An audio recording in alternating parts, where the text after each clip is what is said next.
Genghis Khan and his family and Oh, what cool. they did. Dude, they killed 10% of the population of Earth while he was alive. They killed so many people that they affected the carbon footprint of human beings on Earth. Joe Rogan has always had a knack for diving into topics that sit right on the edge of mystery, history, and speculation. But when news broke of the alleged discovery of Genghis Khan's tomb, even Rogan was left momentarily speechless. For decades, the final resting place of the infamous Mongol conqueror has eluded archaeologists, historians, and treasure hunters alike.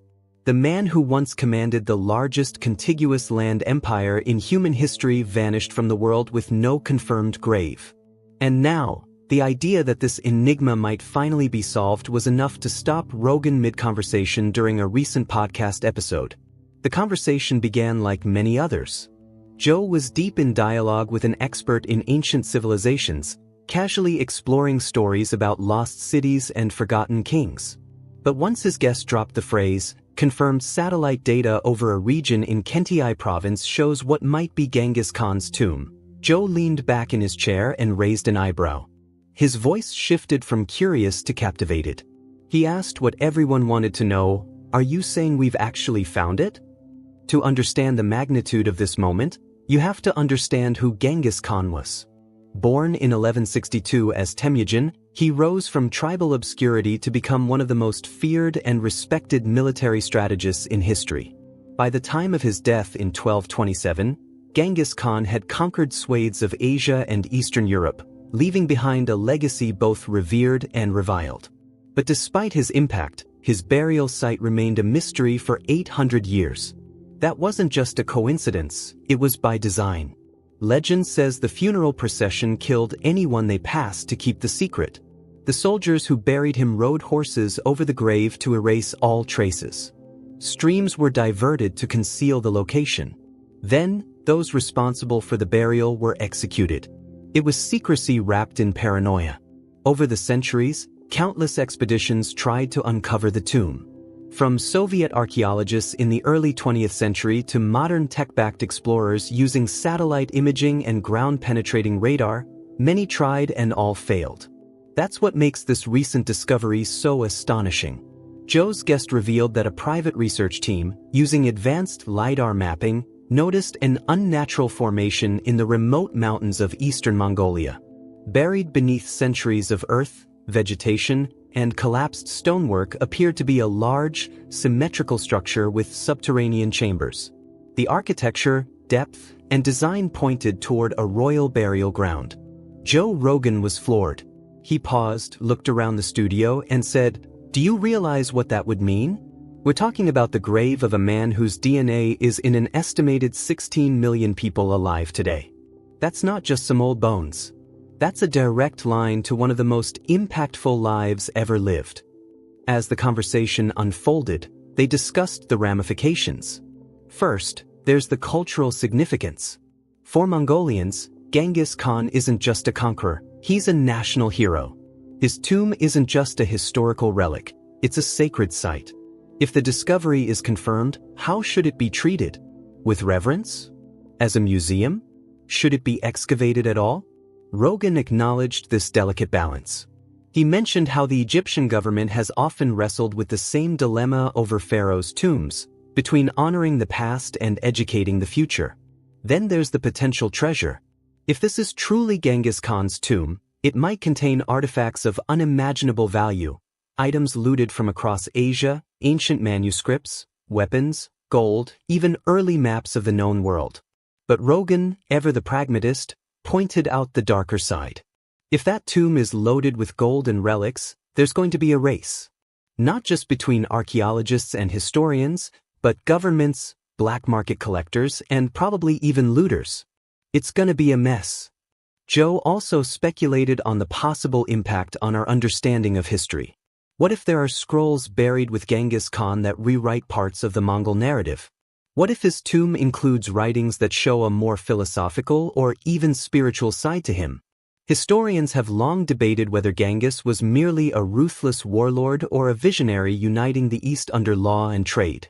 The artifacts in his tomb might tip the scale. What captivated Joe the most, however, was the mystery.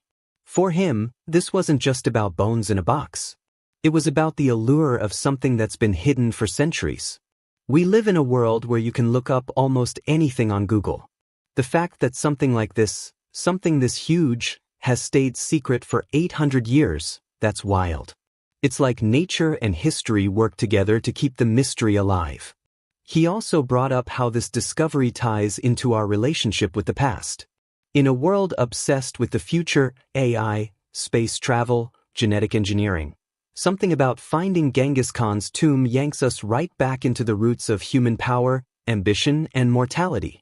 You can conquer half the world, Joe said, but in the end, you still end up in a hole in the ground.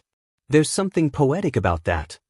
The conversation took an even more speculative turn when Joe asked about the possibility of DNA extraction. Imagine if they find his remains and sequence his genome, he mused.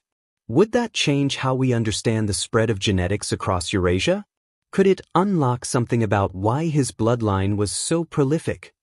His guest nodded and mentioned the controversial idea that some people believe Genghis Khan's lineage might carry rare genetic traits, enhanced immune responses, increased fertility, maybe even behavioral predispositions toward leadership or aggression. It was wild speculation, but exactly the kind of thing Joe's audience eats up. Then came the part that sent a chill down everyone's spine. Joe asked, "What if there's a curse?" He referenced how many ancient tombs, especially in Egypt and China, are said to have been protected by curses to ward off intruders. Stories of mysterious deaths, strange illnesses, or catastrophic misfortunes often followed excavations. The guest laughed but didn't dismiss it entirely. Every great tomb has its myth. And if Genghis Khan's tomb is real, the myths will grow overnight. Rogan paused again, almost as if the weight of the moment caught up with him. We could be looking at one of the biggest archaeological discoveries of all time. Bigger than Tutankhamun. Bigger than the Terracotta Army. This is the final chapter in a story that's shaped continents. And it's just beginning to unfold. He also speculated about the geopolitical consequences. The tomb is reportedly located in a very remote region of Mongolia, but that hasn't stopped whispers of interest from powerful nations. If this becomes an international excavation, who gets to control it? Mongolia? UNESCO? Would China want to say, considering the historical overlap during the Yuan dynasty? Joe suggested that what happens next might not be decided by archaeologists but by diplomats. As they wrapped up the conversation, Joe couldn't help but go back to the human side of the story. Just imagine, he said, somewhere out there, a group of researchers looked at a bunch of oddly shaped hills, ran a scan, and might have just uncovered the final resting place of the most legendary conqueror in history. That's not just archaeology, that's a damn movie plot. Joe's guest then delved deeper into how the discovery might impact Mongolia itself. The country has long revered Genghis Khan not just as a founder of the Mongol Empire, but as a symbol of national identity and unity. His name is on currency, airports, monuments, and even vodka bottles. But his absence, his missing tomb, has always been part of the mystique. With this discovery, Mongolia might find itself at the center of global attention, with tourists, historians, and media outlets flooding in. Joe imagined a scenario where the remote Kentai Mountains become the next World Heritage hotspot, possibly turning a quiet, sacred region into a bustling tourist zone. That led to a discussion about how local Mongolian tribes might react. Many nomadic clans still practice traditional ways of life and hold deep spiritual connections to the land. If the tomb is where they suspect, it may lie in an area considered holy or off-limits. There could be protests, legal challenges, or spiritual resistance to any form of excavation. Joe pointed out how modern science often runs headfirst into ancient traditions, and how it's crucial to approach such discoveries with respect. He said, "You can't just roll in with a bulldozer and a drone. This isn't just about data, it's about people's beliefs." The guest agreed and added that any excavation would likely take years, possibly decades, especially if the site proves as complex as initial scans suggest. Multiple burial chambers, subterranean tunnels, traps to deter grave robbers. All of this has been theorized in ancient Mongol funeral practices. Joe speculated that the tomb might contain not only Genghis Khan but also his closest generals, family members, or even entire sections of his royal court entombed alongside him. That kind of architectural scale wouldn't be simple to uncover. Joe's mind began racing again with questions about the construction of the tomb itself. How did they even build it? He asked. If they really diverted rivers and crushed the ground flat with horses, that's insane engineering. And how did no one stumble on it all this time? Not a single artifact, not one piece of gold, not one cracked urn. His guest explained that Mongolia's remoteness, rugged terrain, and sparse population all played a role. That, combined with centuries of oral tradition discouraging people from looking, kept the area untouched. But now that satellite imaging has advanced, and algorithms can detect anomalies in land formations, these secrets are harder to keep buried. It's no longer just about physically digging, now it's about reading the Earth from space. The team that reportedly found the site did so not with shovels but with software. AI-enhanced topography and high-resolution data patterns spotted alignments that looked unnatural, rectangular voids beneath forested hills. Joe was amazed that artificial intelligence might be what finally solved one of the oldest mysteries of human history. The podcast then shifted to wild speculation, classic Rogan territory. Okay, but what if there's something in there they didn't expect? What if it's not just a tomb? What if it's something else? He asked. The idea of a deeper secret, a library, a cache of forbidden knowledge, or even ancient weapons, sent the conversation into overdrive. Joe compared it to stories from other cultures, where rulers were buried with technologies or texts that the world wasn't ready for. Maybe Genghis knew something we didn't, Joe said. Maybe this is the kind of discovery that changes our entire view of ancient civilizations. The idea of lost knowledge struck a chord. Joe and his guest discussed how empires rise and fall, and how knowledge is often the first casualty. What if inside that tomb are scrolls or inscriptions describing Mongol strategy, early contact with other cultures, or accounts of ancient conflicts never recorded in modern texts? Joe even mused about the possibility of long-lost languages, symbols or texts that we haven't deciphered yet, possibly revealing alliances or events unknown to current historians. Then the conversation turned to ethics. Should the tomb be opened at all? Some believe the tomb was meant to remain hidden forever and that disturbing it would violate the will of Genghis Khan and his descendants.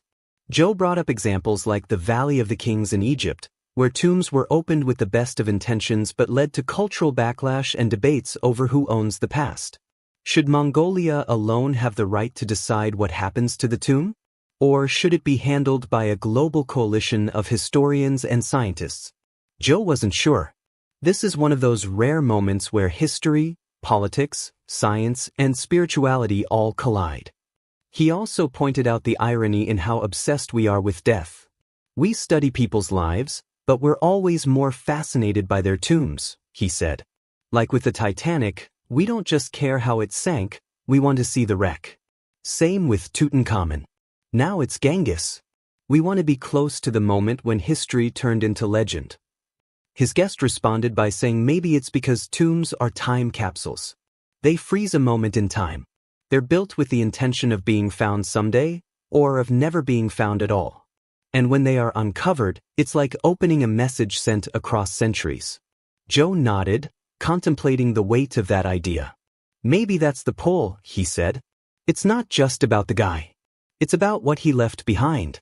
A message, a warning, a story. Something that waited 800 years for someone to listen. As the episode neared its end, Joe summarized the emotional and intellectual journey they'd been on. The idea that the world might finally know where Genghis Khan is buried felt both exciting and a little terrifying. It raised questions about who we are, what we value, and how much of the past we're ready to confront. It's the ultimate mystery, he said, and we might be standing right at the edge of solving it. He ended the conversation with a line that sent chills through listeners. Somewhere, under a quiet hill in Mongolia, the bones of the world's greatest conqueror may be lying in the dark. And now, the world is listening again. That's when Joe leaned back, stared at the ceiling, and said what everyone else was thinking. I don't know if I want them to open it or leave it buried forever. Either way, it's one hell of a story.